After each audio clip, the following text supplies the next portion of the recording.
All right, welcome to my home gym tour.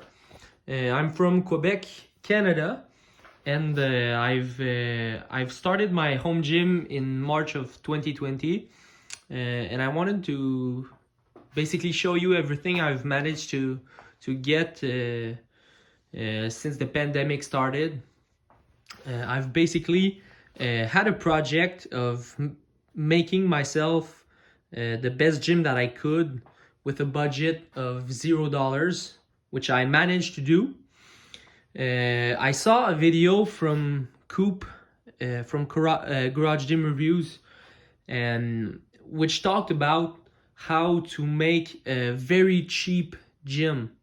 And he started to talk about buying equipment, and when you see an upgrade on marketplace, you sell what you bought at a profit, and you keep financing new equipment this way.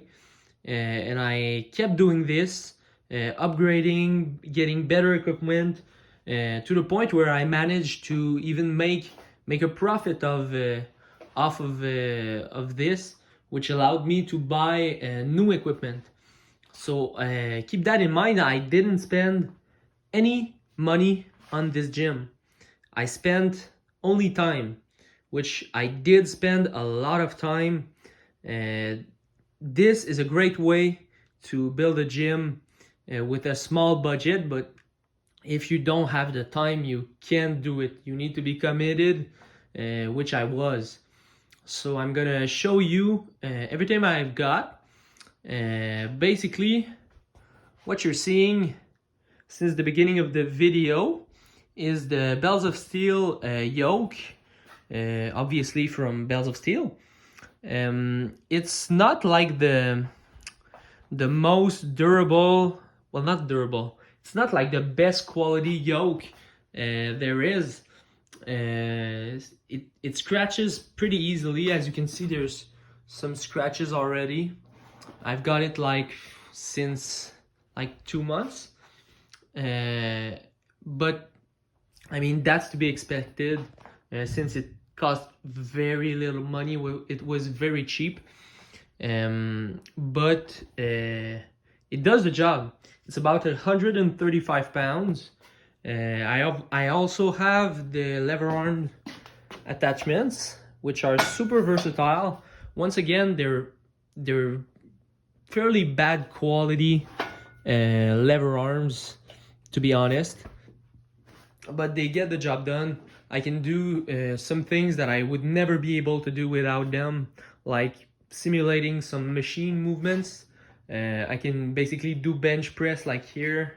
I put my lever arms like on the post right here, and I can manage to do bench press this way, which will simulate basically a chest press, which is super nice. But of course, it's not the quality of what you would get with the Soren X or like Rogue kind of lever arms, but it gets the job done for my knees, at least. And then I've got my beautiful barbell, black and gold, from Apollo Strength, which is a pretty low-key company up in Edmonton, Canada. I'll show you the end cap.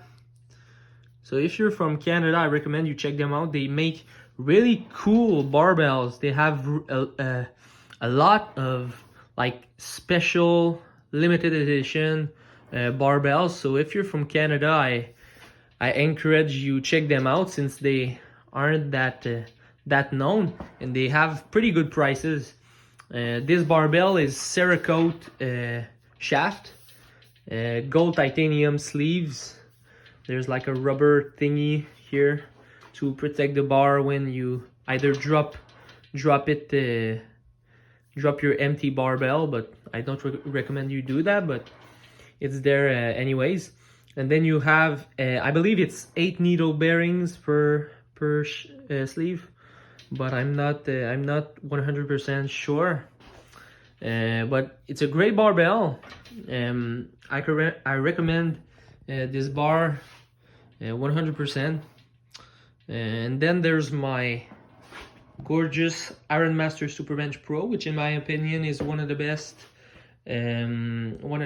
benches for home gyms. It can do so much stuff.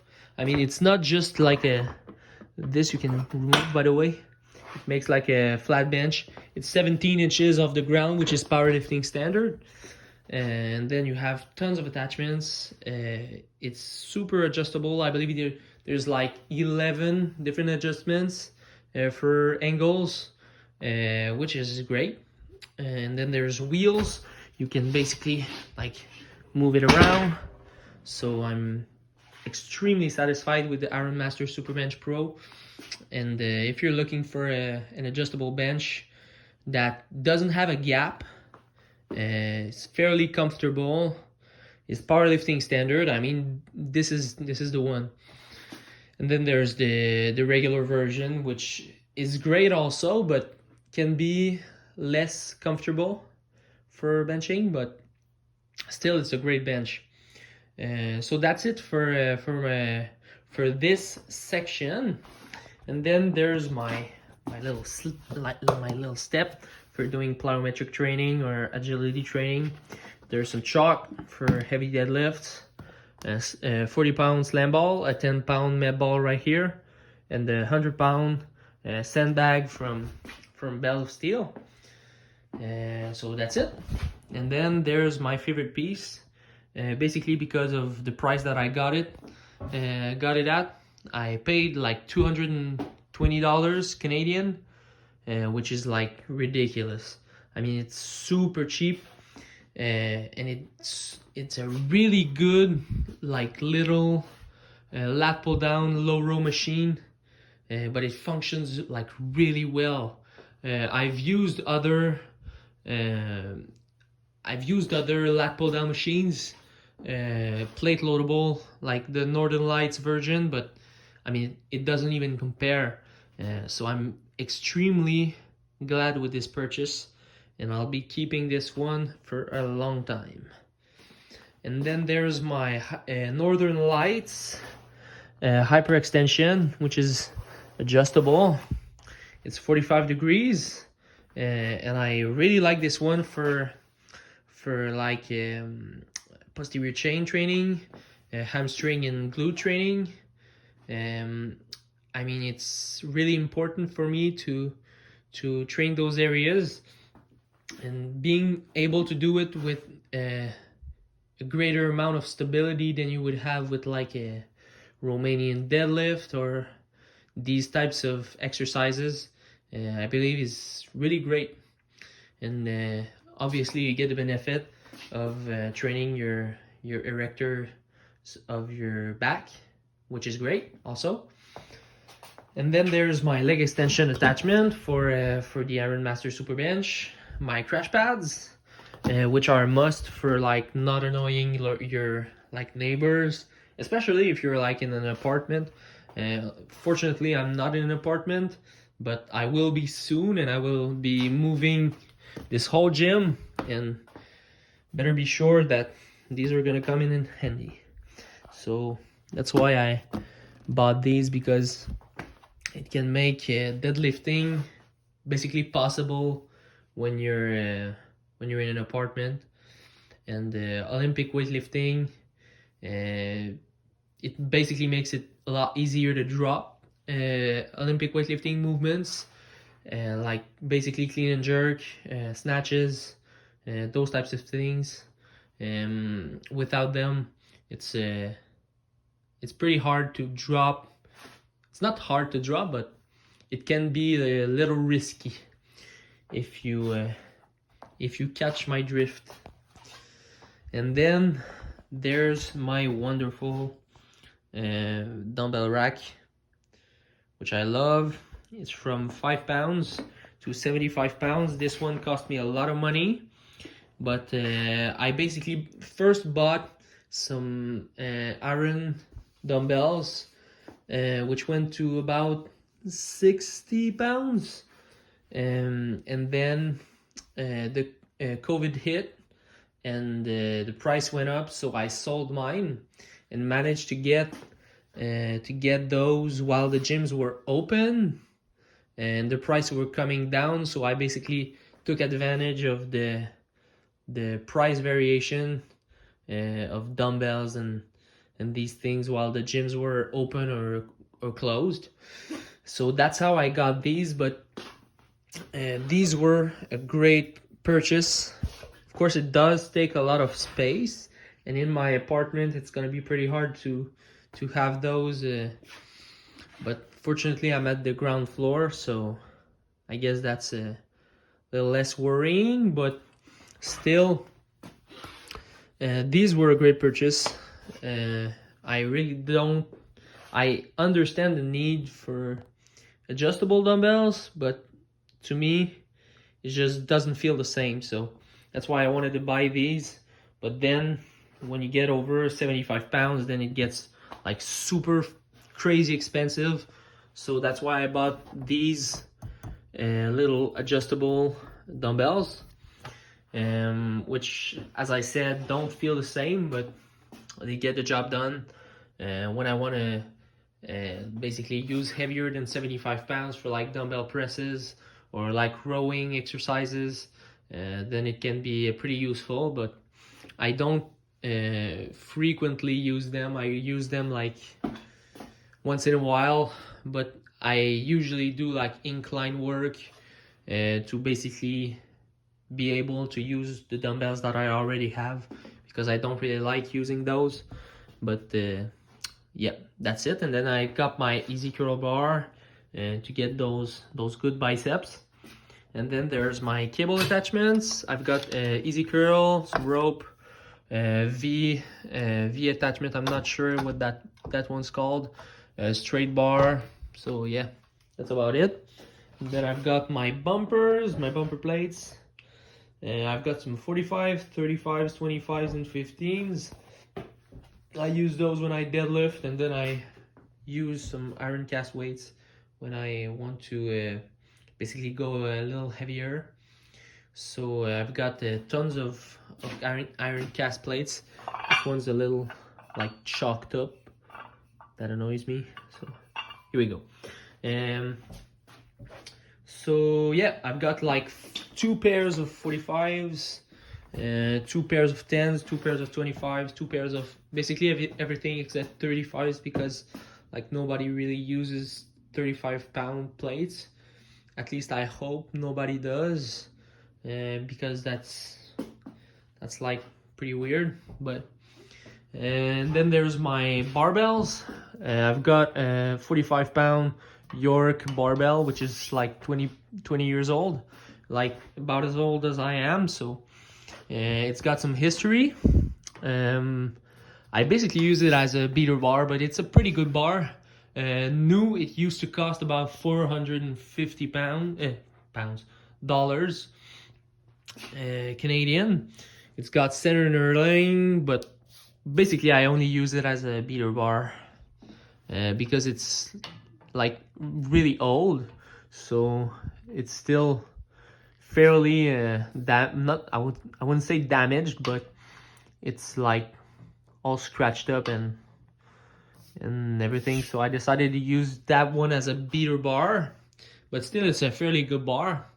And then I've got my bare naked power bar for doing like powerlifting movements.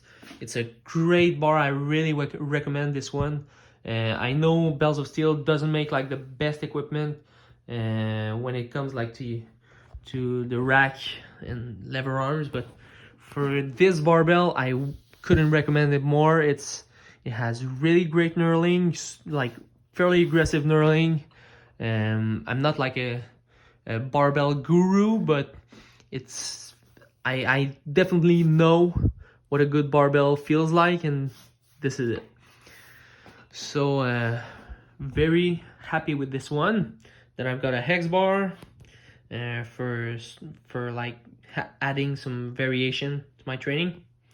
Arch Nemesis bar from Bells of Steel, which once again I really like, because Kabuki like is saucing a little bit with their price.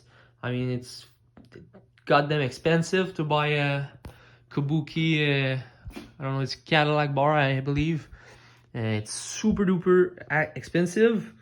And in Canada, it's basically impossible to get those in here. And even so, I wouldn't have the budget to buy one. So this one is basically like a copy, but better. No, I'm kidding. But it's not better, but at least it has a cable attachment, so you can basically use it for your lat pull down, which I really like. It feels really good.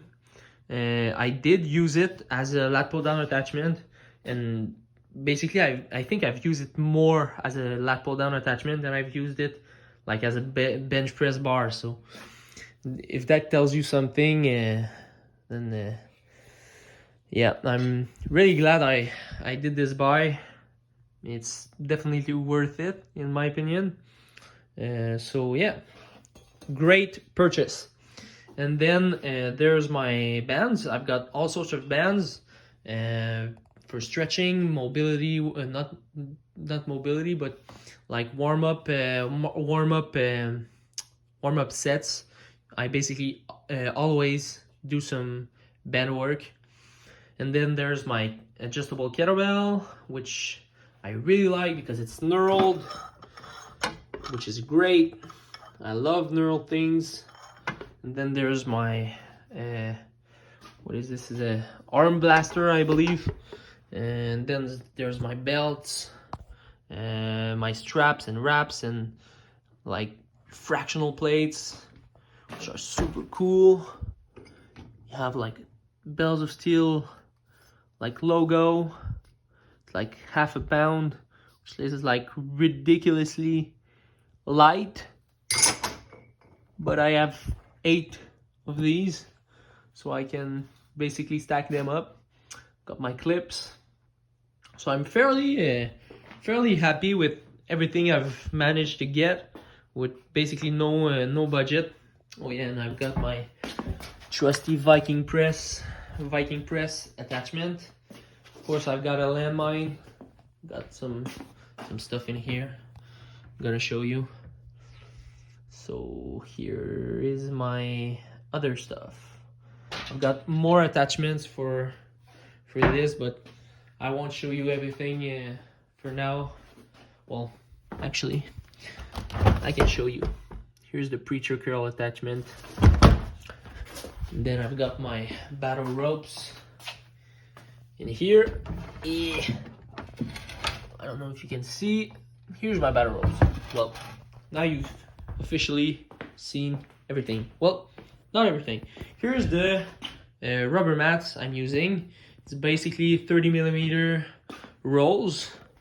And then here, I don't know if you can see, but there's like a small bump. I've basically doubled up this section because I deadlift here, so I want it to be like a little more cushioned up. And then there's my trusty heater because as I said, I'm from Quebec City, and I don't know if you can see, but that's snow right there. It's pretty goddamn cold, so I have like a small heater, but still it takes a lot of guts to train in the winter here. So yeah, and then I've got my GBL. I've got my little clock, which I can do like, I'll show you. I've got the clock. I've got like a timer. You can program all sorts of things. So here's my gym. Let me know what you think about it. I've also got cardio section downstairs. I won't show you the downstairs portion because it's a bit less interesting than the garage. But I've got basically a treadmill. I've got a rower. I've got a spinning bike and whole sorts of like balance equipment, like Bosu balls, Swiss balls, or all sorts of balls. So yeah, hope you enjoyed my tour And if you did, well, subscribe to Garage Gym Gains, I guess. So yeah, have a great day.